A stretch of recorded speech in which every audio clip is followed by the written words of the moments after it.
Hey, welcome to the Happy Rant podcast. I am Ted Cluck, joined as always in studio by my good friend and partner in radio, Barnabas Piper.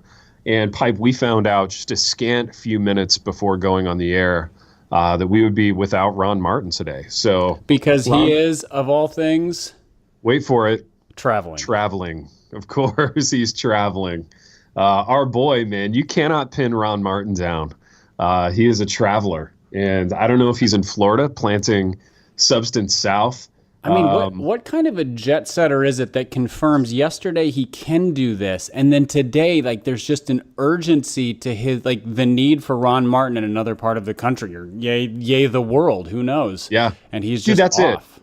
I mean, I just feel like there's an unbelievable need for Ron Martin out there. And you and I, Pipe, we're just a part of it. You know what I mean? And as much as that Apparently hurts, not the first ranking part of it. apparently not the biggest part of it. Exactly. Like, he's needed in other places. And I think the prospect of, like, sitting down in that Ashland studio and doing radio, like, it can't hold a candle to getting on an airplane.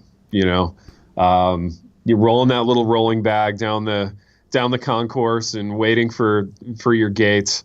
You know, those things are magic compared to this. And you know, we how- can't compete with that. How thrilled, like, just sort of what, how much did his soul just well up Yeah. when scant minutes before the podcast he received the call, you get Yeah. to leave Ashland again?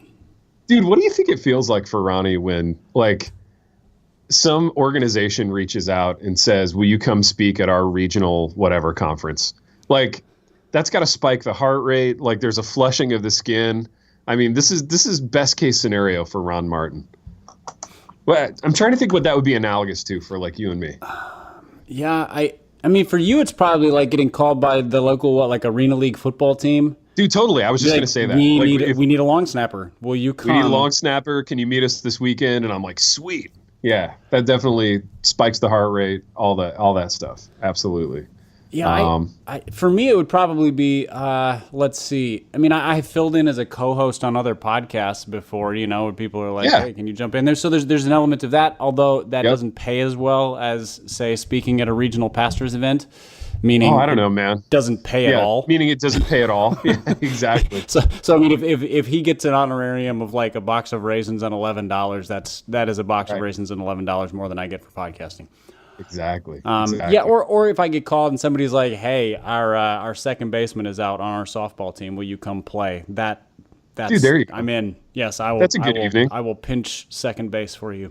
Absolutely. That's a good evening. And Piper, speaking of, getting offers and getting business offers, is this week one of our new big promo to drop? is. Because I know you I'm just looking- closed a huge deal. Yes, because that's what we do. We broker huge deals. Yeah. I'm looking at the talking points right now, and All right. and a pile of very attractive screenshot images of this thing that we will be promoting. That sounded almost scandalous for a moment until you realized Dude, that it I'm did. talking about a venue space, not a Oh, human being. there it is, man. Sorry, no Frank McKinney in this episode. So our sponsor for the next several weeks actually is called Noah Events. So Noah's Events, and it is a company that provides event venues specifically for either church plants or churches who have outgrown their space and are looking for a bigger space. They're in multiple states around the country, and they have multiple locations in those states. So it's not just sort of a one little regional thing. If you go to Noah, as in Noah and the Ark, so noaheventvenue.com/church, noaheventvenue.com/church, you can learn more. But here's the deal. All the AV is included. They have Wi-Fi, they have the lighting, they have Apple TVs, they have private parking, they have different spaces so that you can obviously have your larger service, but then also Sunday school classes or childcare. They have a kitchen prep area. So I mean, this is a full-service event venue. It's not just renting a room or renting a the auditorium at the local school so that it smells vaguely like sour milk during the Lord's Supper. And I'm looking at these pictures. They're really nice. This is a Dude, nice I'm looking at venue. them too. I'm looking at it right now. And, we're probably thinking the same thing, Piper. Here's what I'm thinking. The next Live in Louisville has to happen at a Noah's event venue. Well, I was thinking something different, but that's brilliant. Yes. Yeah. I was actually. What were you thinking? I was I was thinking, what will happen when Substance Church outgrows their warehouse? Can they find a Noah's event venue to use? See, these Noah events venues are actually, I think, even a little bit too sort of clean and sleek and modern for Substance Church, because I gather that a little bit of the Substance ethos is like that whole sort of, we're going to gentrify like an old crumbling building downtown. Yeah, kind of thing. having bricks with the mortar that like scrapes your elbow when you walk by is their style. These are much more like nice hardwood floors. Nothing's going to scrape your elbow in one of these Noah events venues. However, I will say these are very tastefully modern, not sort of like they're you can dress these up or dress these down. Let's put it that way. So, and I'll say this too. They're nice. There's something here for the hipster. Yeah. I mean, it's not like 100% hipster by any stretch of the imagination, but if you are a hipster, like there's a little something here for you. It's not totally corporate. So Ron could maybe make this work. You know, I'm looking at these venues and I'm going, where would Ron put where would the snack bar go? I know, the cafe. the empty snack bar and the pour over coffee. I'm a little. Dude, he's so proud of that pour over coffee stand. Yeah, he acts not proud sure. of it. Like it's ironic, but I want to see pictures of it. I really do. I want to see the kids in their leather aprons, and I want all that. So you know what? If you're a listener and you go to Substance Church in Ashland, Ohio, let's cut out the middleman and just send us some pictures. Piper and I want to see it. We want to see because we need to figure out where that coffee bar would fit in a Noah's event venue. That's right. Tie it back into the sponsor, baby. Yeah, that we need to figure out where that would fit because we need to figure out how Ron can move Substance Church into one of these once that church explodes, because we know he is all about church growth. That is Ron's thing. He's all about church growth. He's all about multi-site, and by that I mean he wants to put one of these in Florida. So I bet there's a Noah events venue in Florida. I'm looking at the map right now. There's 4 of them. I was going to say, I believe there are. There's quite a few in the Northeast. And then throughout the Midwest, I mean they cover coast to coast. They are well spread out. So let's wrap this sponsorship up. Again, go to noaheventvenue.com/church to check it out. So if you are a church planter or part of a church that is going through any sort of planting, expansion, multi-site, anything, and you're looking for a venue, that's what they do. They aim to work with churches for this very thing. So go check it out. I love it, Piper. And let's keep talking about Live in Louisville at a Noah Events Center. I feel like we could level up our operation even more. Yeah. Maybe we could get into a room without frames like moss on the walls. But do we want to? I don't know, man. I got to tell you, that threw me. I didn't know what to do with that for a minute. That's true. I mean, the first one we did, we had the John Calvin bust staring us down the whole time, kind of low-grade guilt throughout the entire event. And then this last time, there was framed licking on the wall, and that was more bizarre than anything. That was not that a was lot of different. Bizarre at the Noah's event venue. These are really just classy venues classy, tasteful. They look very comfortable, which is exactly how people would not describe us. Well, exactly. Yeah. And Piper, along those lines, we have some actual ranting to do about the culture. The show is called The Happy Rant. I feel like at times we don't really rant too much, but I feel like this is going to be a rant-heavy episode in that part of our show prep, our pre-production meeting, consisted of some things that you sent along the lines of society just really sucking now. And I want to talk about these. I want to talk about the ways in which it signals the kind of the downfall of society, and we'll start there. But I have to ask, because I didn't write it down because I'm not a radio pro. You mentioned one last thing that wasn't on the text chain. What was it? Do you remember? Why is everybody a model? Yes, let's talk about that. So your question was, why is everybody a model on Instagram or social media? Yeah. And the point being, like, when we were growing up, when you would take like a Polaroid with your family, or just someone was in the room snapping pictures, there was no sense of, I have to make this look like a modeling headshot. Yeah, I encountered professional photographers 2 times a year, and I hated them both. One was school pictures. Yeah, absolutely. The other was the church directory photo shoot, and it was probably the same photographer at both. It was probably Jostens. And it had the same sort of blue-gray, like tie-dye looking background, and the end. That was the extent of my experience in front of a professional photographer. Does not seem to be the case for people anymore. Small digression on that, man. Would there be any sort of vocation more grim than being a Jostens photographer? You know what I mean? Like, that would be tough. I feel like someone is going to write like a depressing art film about that. You know what I mean? Like I feel like their side gig must have been like doing mugshots at the local precinct, because it's basically the same thing. Stand here, turn that way, bad lighting. Give the kids that little comb. You know, they get a free comb. Nobody wants to be there. Well, that's not true. The little girls were all prepared for their grown-up Instagram modeling careers. The little boys felt like they were getting a mugshot. Dude, so let's talk about like the psychology behind this, because it's fascinating. So why does everyone feel like they need to have a modeling worthy shot? And I've even seen this among dudes. So this is not unique to women at all. Yes, like not remotely gender specific. Dude, like every other dude you look at online, like pastors, authors, even like low level authors in our universe, like they've all got a glamour shots sort of thing that they're rolling with online. And it's funny, man. I got to tell you, because these people, you know, by and large they don't have model tools. You know, if we're talking about them in strictly athletic terms, you know, their portfolio of assets does not speak model. It doesn't just jump off the page. It doesn't scream model. So what's going on here psychologically? Well, let me ask you a question before I get to that, so that I know exactly who I'm insulting Sure. and how much I'm insulting them on the show. Yeah.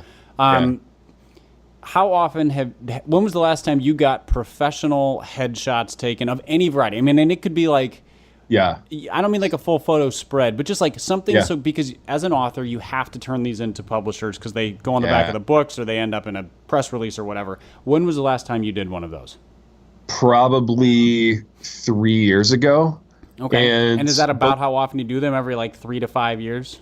Dude, no, it's not intentional. And what it is, it's whenever I run across or I know I'm going to be spending time with a photographer who I like. Like for years, Zach Bartle's wife, Erin Bartles, took my headshots, and she's phenomenal. Like, she is the best. And you know, if I was really thinking clearly, every time I was going to hang out with the Bartles, I would have Erin, you know, take a set of these for me. But in lieu of that, I had a photographer here take a set like 3 years ago, and he did a great job. But I'm already like, I need to redo those. But I hate doing it. I hate getting my picture taken. It's my least favorite thing in the world. I feel like I look stupid. I don't know what to do with my mouth. There's just a whole set of problems that I just don't like to deal with there. But what about you, man? How often and what was the last context? Exactly the same circumstance, which is if I am in a context with somebody who is usually it's somebody who's trying to start a photography business, which means they want to build. Which means every person now. Yeah, that's literally every person. That's 3/4 of my friends. And it also means they'll do stuff for free because they're like, hey, can I throw this on my website? And so, yeah, it was probably 4 years ago. I got one set done, and by set I mean like 3 shots. You know, and then exactly. Same here. When I was in Israel last year, there was a photographer who was traveling with us, and so, you know, there's some rather scenic places around Israel, if you haven't heard. And so the last one I got that I've used was on the Mount of Olives overlooking the old city of Israel. And I mean, but again, it was 5 minutes or less. It was like standing at the railing, snap one smiling, one more serious at the end. That's my version of headshot. So when I see people doing I mean, there are people who just like, they go do photo shoots. Like as the subject. Yeah, that's the thing. Like, that's what we're doing. We're doing a photo shoot. And I would say that applies to a lot of people, and especially younger people. It's really fascinating. What was the last person, and you probably can't name them by name, but you can maybe describe them, for whom you looked at their pictures for one reason or another, and you were surprised by how like model shoddy it was? Like, what type of person are we talking about? We're talking about, well, the two come to mind, both men, actually, in large part because it would be rather creepy if I was regularly scrolling through the photos of women on Facebook, but or Instagram. One of them was a communications director type at a church. Yep. The other being a worship pastor type at a church. Oh, yeah. So pardon the cliches, everybody, but they exist for a reason. They really do, man. And so the worship pastor type, that guy kind of thinks of himself as a celebrity. There's a real sense of like, hey, this could go somewhere. That's the saddest sentence. The worship pastor thinks of himself as a celebrity. Let's just all give up now. No, we should definitely give up for sure. I'm not disagreeing with that. But am I wrong about that though? No, I think you're absolutely right at the vast majority of mega churchy type places or church plants. Both of those. Because church plants are aspiring mega churches. Yeah, for sure, man. And the church planter thinks of himself as a little bit of a personality. I think that's a thing in some cases. So church planters think of themselves as entrepreneurs, which means they think of themselves as like Simon Sinek, as opposed to like, I don't know, a shepherd of a small flock of people. Dude, you're so right. So we could do a whole show on this, to be honest. Like, why is church planting perceived as sexier than being a pastor? And even the way you introduce yourself, you're like, hey, I'm a church planter. And, like, instead of saying like, hey, I'm a pastor. Why is that sexier? But it totally is. And it's a totally different kind of person that it attracts, I think. It falls like there's this whole sort of economy of cool in ministry that is, when you take a step back and you look at it, you're like, that makes the least sense of anything since the NFL's rule book. Like, it's just it's completely odd. Like, the gradations of cool based on church size, based on location of your church, based on whether it's a church plant or an established church. There's sort of a denominational flavor thrown in. There's the name of the church. I saw somebody.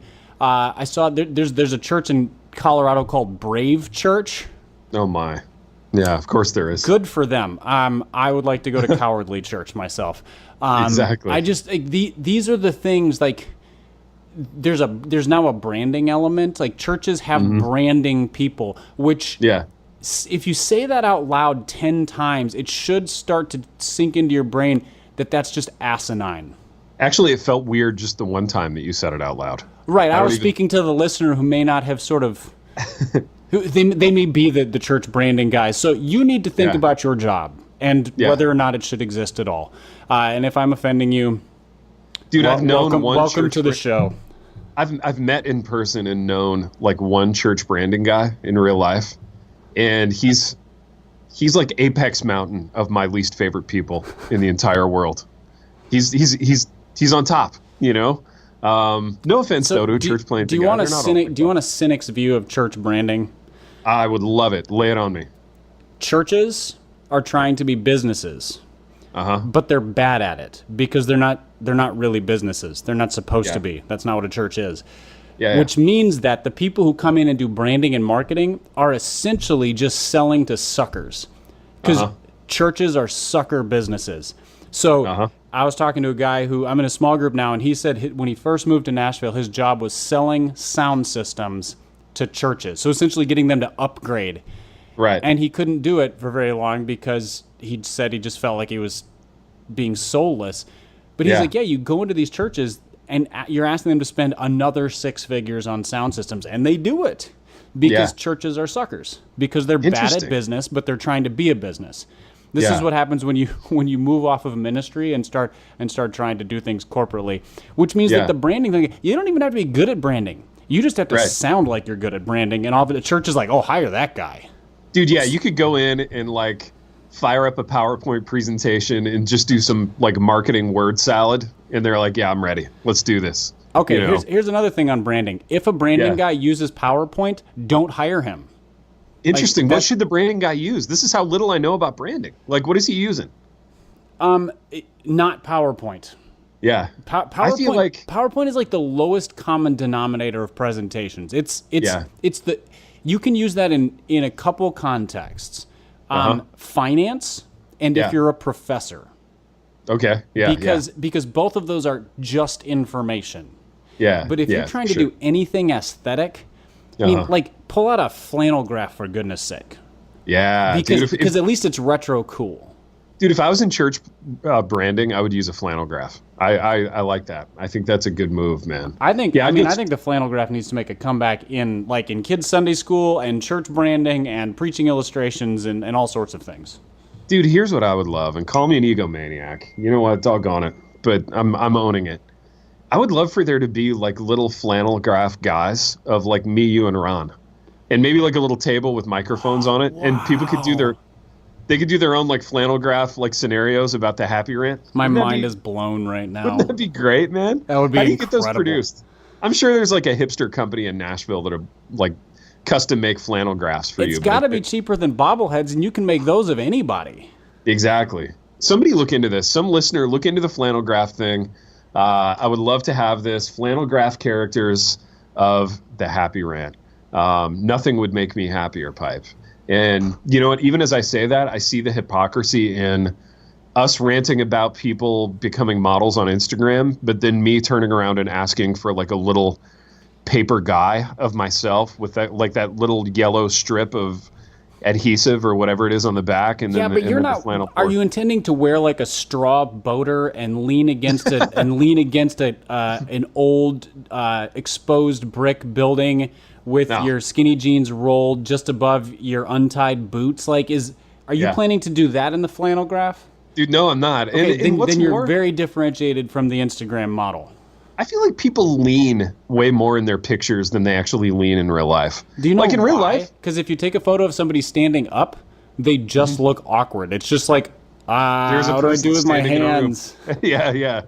Dude, but I feel like in photos, people are forever leaning against things. But in real life, like I almost never see anyone leaning. You know? I have a theory on why people lean so much in photos. In part because it looks slightly less awkward. You know, it's like the faux relaxed pose. But really, I think we can all blame glamour shots and our senior pictures. So go back 20 years. They're like, hey, here's a Doric column that comes up to your elbow. Lean on this. Exactly. Or here's a green screen tree. Lean against that. And then they snap the photo with whatever background you want. Want an autumn background or a spring background. So yeah, that's. Dude, I totally had the Doric column in my senior pictures. You're spot on with that. I think that was one of the options, but I didn't order those because even at 18, I realized that an elbow height Doric column seemed a little dorky. Man, I feel like it sucks to be like a real photographer now. Like if you were the senior picture guy 20 years ago, man, you were loving life. Like things were really popping for you. You had a little niche business. Not everybody could do it, but now like. Dude, you swing a cat in any direction and you hit a college girl with like a $3,000 camera who's probably taking like her friend's senior pictures for her. You know what I mean? It's like totally thrown the market completely. Oh, for sure. Yeah. And I mean, like you said, all of our friends are, they're trying to start a photo business. They are, friend. They're a wedding photographer. They're senior photos, whatever it is. And like, it's one thing to enjoy taking photos and sort of doing it as a hobby. And then if somebody asks you, be like, yeah, I can do that for you. It's another thing to be like, I'm starting a photo business. Like, no, you're taking pictures. Those aren't the same thing. That's like me saying, I'm starting a writing business. No, I write things and occasionally I get paid for it. Those are not the same things at all. Dude, that's interesting because like, yeah, there are people who would say I'm starting a writing business. This is what I'm doing. But I think those people are very different people than us, and they're doing very different projects. So. Right. Usually, to start a writing business, you have to be willing to write thousands and thousands of words about stuff that you hate. Yeah, you're writing like marketing copy, essentially. And you're just doing it for hire. You're writing words about things that you may or may not care about. But and like probably spitting out like all sorts of listicles and marketing copy and just submitting stuff out the ear to whatever website and publications who pay you like pennies a word or like $5 an article. I mean, that's what happens if you want to start a writing business. Yeah. Or you could have a job and do a little writing and occasionally get paid for it. That's a grim picture you just painted, Piper. I'd much rather be a church planner. It's way sexier. Way. And you look better in the process, too. Dude, you look better. Your pictures are better. You're an entrepreneur. It's just a way better thing. So Let's talk about some things that aren't better with the remaining Yes. moments that we have, and there are a few of them. And I want to start with this link you sent out, Piper, about how tag, kickball, Red Rover, and musical chairs were deemed inappropriate. These were all like gym class games that were banned by the state of Alabama. So this is a fascinating development because those are all games that I think we probably grew up playing in gym class and that we all thought of as rather innocuous. You know, I don't think there was anything like sinister about any of those games. Although maybe actually dodgeball's not on here. I assume dodgeball would be on here, but I think That maybe that one goes. Maybe, dodgeball. I was going to say maybe that's they just don't want to speak ill of the dead. Like that one's been gone for a while.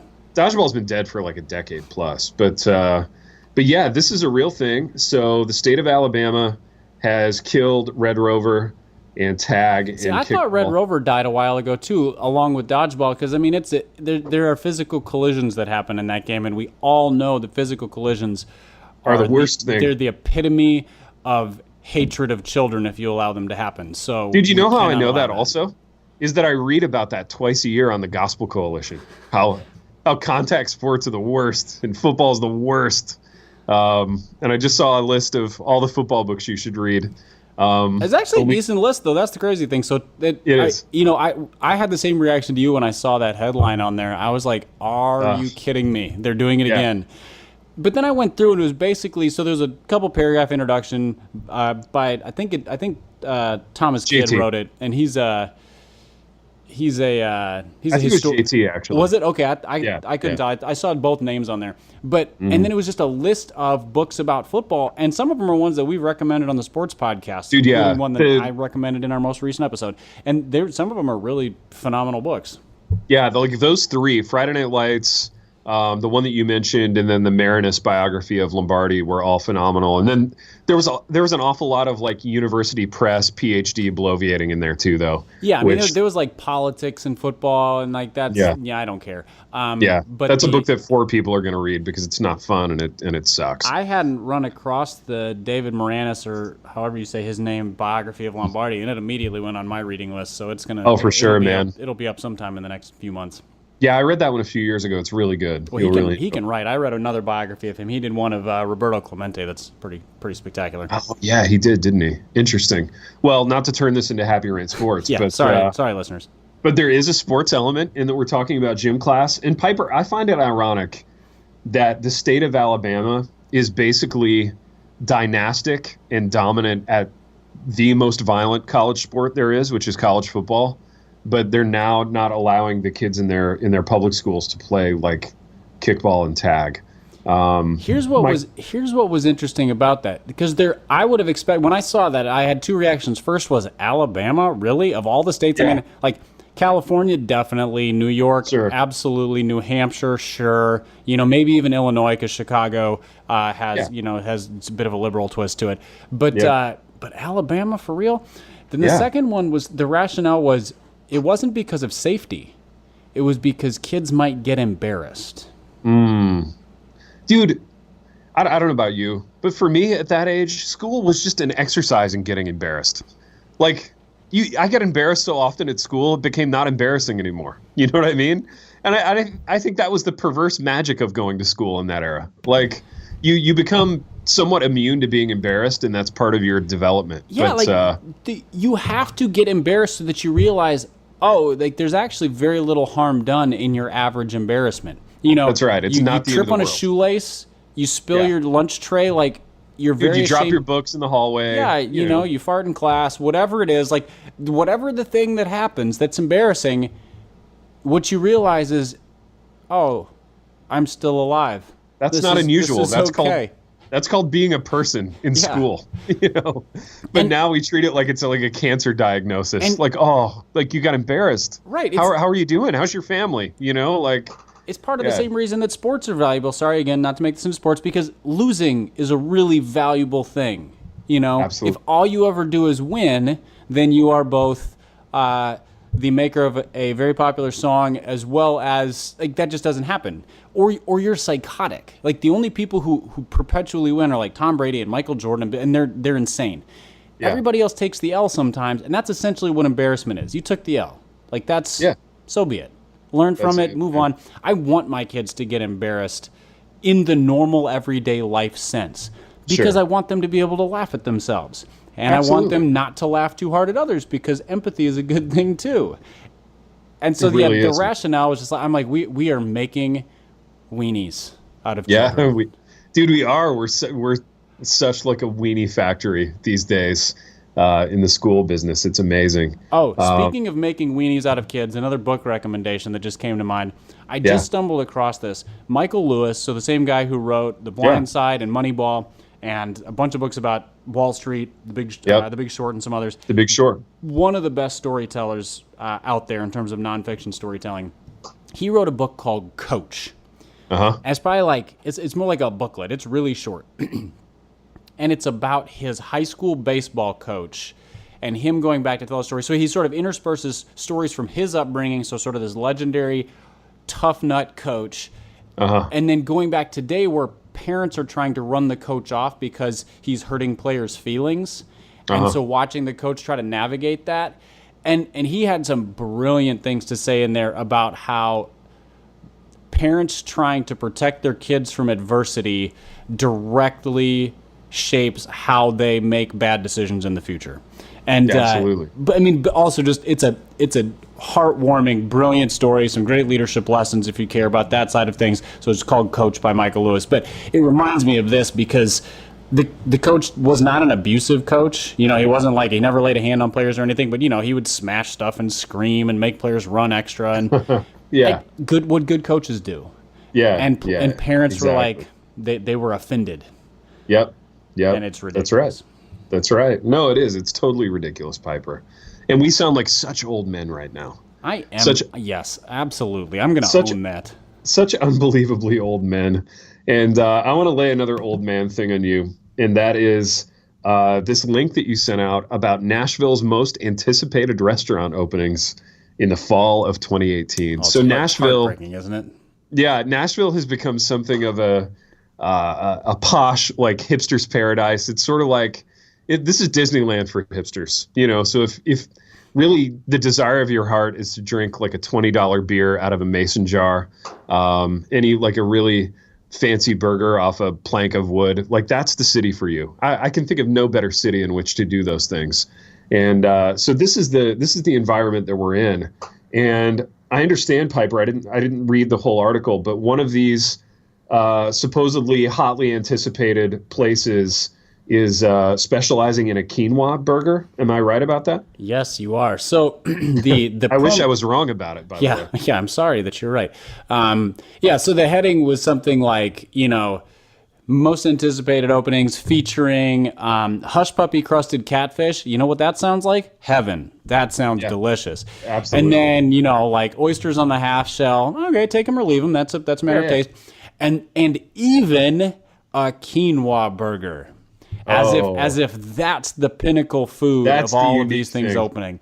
That's right. What does it say about our society that quinoa burger is the pinnacle food in the marketing copy? Yeah, it's a sad state of affairs. And I mean, I would take pumpkin spice over that, and I believe I've been very vocal about my utter dismissal of pumpkin spice. You have, yeah. To be fair, you absolutely have, and I think quinoa has replaced pumpkin spice. And how much must you hate yourself if you're ready to go out? So you're gonna have a little night on the town in Nashville, Piper, and you get your nicest dark wash pair of jeans on and a nice little button down shirt, and you're taking a lucky lady out in the town in Nashville. And you go to this restaurant where you're going like $35 out of pocket for a burger and some kind of fruity side. How much must you hate yourself to order the quinoa burger? Because it's a thing that no one wants, right? Nobody's sitting at home going like, I really have a taste for this. You order it for like persona related reasons only. But I can't imagine the regret. You'd have to be made of money. You would have to have like Odell Beckham Jr. money to go out on the town and blow it on a quinoa burger. Am I right? I don't. Yeah, I have I'm speechless by the choice. Yeah. It's a choice. It is a people choice. Are making. Like, I would eat a quinoa burger if the alternative was like, you're gonna shoot my dog. Fine. Yeah, you're gonna shoot my dog. Choke that mess down. Fine. Or I'm gonna die of hunger. Right. Right. And a quinoa burger is the only thing. I'll eat it. Sure. I'll probably be happy about it. A quinoa burger is a lot like running. Mm-hmm. Oh, you're right. It's like jogging. Absolutely. Yeah, it's like growing up, I ran in one context only. Punishment at practice. Exactly. I mean, like, just ran laps, just jogged. And it was when my coach was like, you guys all suck. Go give me 15 laps around the field. Okay, fine. Yep. That's when I ran. Now, I hate myself 3 times a week when I go run so that I don't get fat. Yeah. Yes. So that I'm making a choice. I acknowledge this, but that's the quinoa burger. The problem is that people also claim they really like running. They're like, "Oh, you've never experienced a runner's high." You're right, because it doesn't exist. That's nonsense. And runner's high. You're high if you think there is a runner's high. You're high on something entirely different. Yeah. That's the quinoa burger. It is the choice to do a thing that is miserable, and it might be for positive reasons, but you're choosing to do the miserable thing and lying about liking it. Yeah, no, you're right, man. And it occurs to me that jogging kind of goes hand in hand with this other article that we mentioned about gym class, in that I feel like jogging is going to be the last thing left. You know what I mean? But you can't jog with other people because other people might be faster than you, or they might be better runners. That's right. There will be individual periods of gym class. Yeah, where like you'll just jog alone and no one can see you. Or like individual zones where it's like, okay, this is a 44 square foot room, and you're gonna run around it without being able to see anybody else several times. Or maybe everybody gets their own like stall with like a treadmill inside of it, and everybody gets to run like in private. That way you get fitness, but like no one can see you, nobody can be embarrassed by how slow you are. This is really going to be the only thing. And honestly, these. Okay, just to take it back to the Gospel Coalition for a minute, and then I probably have to go. These egghead types who write these anti-football, like anti-competition, anti-violence articles on the Gospel Coalition twice a year, which you can set your watch by. Ultimately, like, that's what they're going toward. Like jogging is the answer. It's not violent. Nobody's getting hurt. Nobody's feeling bad. It's a side-by-side thing. You can do it like shoulder to shoulder, and it's not like oppositional. Jogging is really the answer for these guys. And that bums me out because of how much I hate jogging. All right, that reminds me of another book recommendation. I feel like I'm on a roll today. Lay it on. There's a book called Tribe by Sebastian Junger, who's he's a wartime correspondent journalist. That's what he's best known for. So having written about he's been in Iraq and Afghanistan. It's a short book. Probably it's like Tim Keller's small books, except it's not anything like Tim Keller's writing. But it's basically about the bond between soldiers that develops, when young men, so 18 to 22 years old or whatever, go into combat, but then also how they're completely displaced when they come back into society. Right. There's a lot of parallels in that. I mean, it's a brilliant book, so well-researched, he's a really good storyteller. There's a lot of parallels in that to what happens when we sort of take away the combativeness of male youth in a healthy context. Like, sports are a healthy context for aggression and combat. You take that away, and you essentially make sissies out of people. And I don't mean this in like the Clint Eastwood. What is that movie? Gran Torino, where he's just like, all right, everybody. But like you sort of make sissies out of people, or you channel their aggression in really unhealthy ways. And I would guess that there's probably some parallels with mental health issues by taking away really strong physical activity as well. And it's people look at one thing that happened, like these kids came home crying because they lost. Well, that must be an awful game. They don't get to play that game anymore. I'm so thankful for the losses that I had in life. Like most definitely. I mean, I lost a lot. I played on some terrible teams. Yeah. And it's good. And I loved playing. And it's so stupid. This whole direction is just dumb, including trying to do away with football, but that's a separate argument for a different podcast.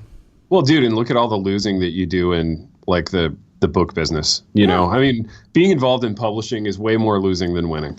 Yeah, I'm on a wonderful rejection streak by publishers right now for my next book proposal. Like it's great. Every time I get an email from our shared agent, I'm like, okay, what's the L this time? There's another one. Yeah. No, I know it, man. I know it. And truly, those experiences that you have as a young athlete, I think they help, mitigate against some of that at times. But Piper, we have thoroughly done old man work today on the program. This was very ranty of us. We were sort of classically ranty today. Dude, we were ranty, we were heated, we were old men about it, and I enjoyed it, man. I think these things needed to be said, and I'm glad that we were able to say them today. We hope that Ron is traveling safely wherever he is, planting that new church down in Florida. And hope that goes well for him. And until next time, Rachel the Held Evans. The Happy Rant is brought to you by Resonate Recordings. If you go to resonaterecordings.com, you can see the full range of services they offer. So if you're considering starting a podcast, they are the ones we recommend going with. Again, go to resonaterecordings.com to see their prices, to connect with them and ask any questions, and to see what they can do to help you launch, edit, master, and improve your podcast. Again, go to resonaterecordings.com to see what they can do to help you launch and improve your podcast.